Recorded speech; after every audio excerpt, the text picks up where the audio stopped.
Easily one of the funniest looking bulbs, it's not really a bulb, it's a corm, that you can plant in your garden this fall for spring blooms is ranunculus. They look like tiny little octopus with long tentacles, and they come in a variety of sizes. This is what they look like when you receive them. They're dry, but they are a beautiful flower you definitely need to plant. So these are the dry ones. I do have some that I've already soaked, because to plant ranunculus corms, you need to soak them in water for a minimum of 4 to 6 hours, nice cold water, prior to planting. So when we're planting ranunculus, we want to make sure that they go in a very sunny spot. They love sun, and they're actually sun dependent. They need 90 days of great sunlight in order to start growing.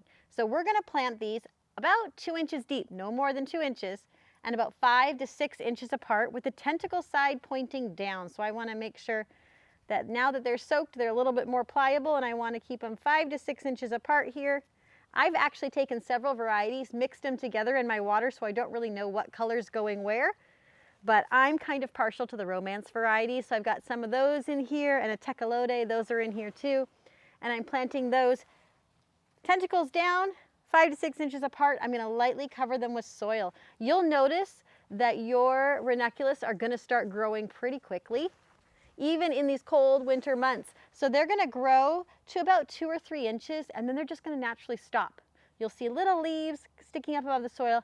They're just going to pause.